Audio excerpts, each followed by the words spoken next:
সুপ্রভাত বন্ধুরা, আশা করি সকলে ভালো আছো। আজকে শরীরটা আমার ভালো নেই, তাই সামান্য একটু রান্না করব। এই দেখো, কারণ বেরোতে তো হবেই, শরীর ভালো না থাকলেও মেয়েদের তো সবই বোঝো।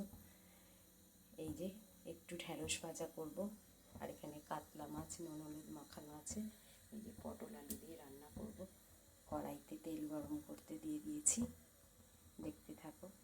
ঢ্যাঁড়সটা দেখো, এইভাবে চাপা দিয়ে রান্না করলে ঢ্যাঁড়সটা খুব নরম হয় এবং ভাজাটা খুব ভালো হয়।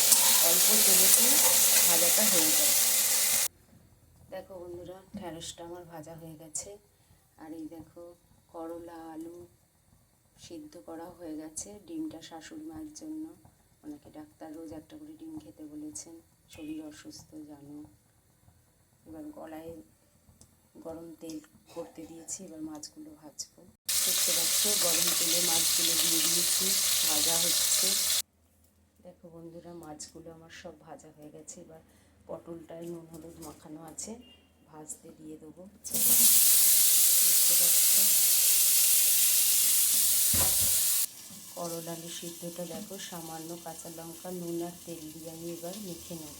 দেখো, করলা আলু সিদ্ধটাও মাখা হয়ে গেছে, ডিমটাও ছাড়ানো হয়ে গেছে। এবার পটল আলুটা ভাজা ভাজা হয়ে গেছে। এবার মশলাগুলো দিয়ে আমি ঝোলটা করে ফেলবো। মশলাগুলো দেখছি আগেই রেডি করে রেখেছি, জল রেখেছি, এখানে সব মশলা। আর এই যে ভাজা হচ্ছে, আর একটু ভাজা হলে দিয়ে দেবো মশলাটা। দেখো, আমি মশলাটা অ্যাড করেছি, কি সুন্দর কালার এসেছে। এটা একটু ভেজে নেব, তারপর আমি জল অ্যাড করবো। দেখো বন্ধুরা, জল অ্যাড করে দিয়েছি। এবার ঝোলটা ফুটলেই আমার কাতলা মাছের পটল আলু দিয়ে ঝোলের রেসিপি কমপ্লিট।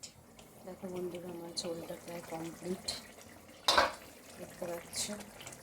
আমি এবার গরম মশলা দিয়ে দেবো এতে সামান্য করে, তারপর একটু নাড়িয়ে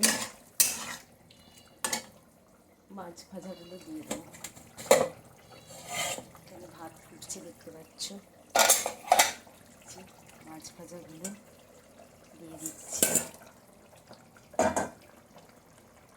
একটু নাড়িয়ে ফেলবো। মাছগুলো দিয়ে আমি চাপা দিয়েছিলাম, তরকারিটা আমার কমপ্লিট হয়ে গেছে। এবার আমি নাড়িয়ে ফেলবো। আজকের মতো দেখো, সামান্য রান্না আমার শেষ। শরীরটা ভালো নেই বলে এই সামান্য রান্নাই করলাম আজ।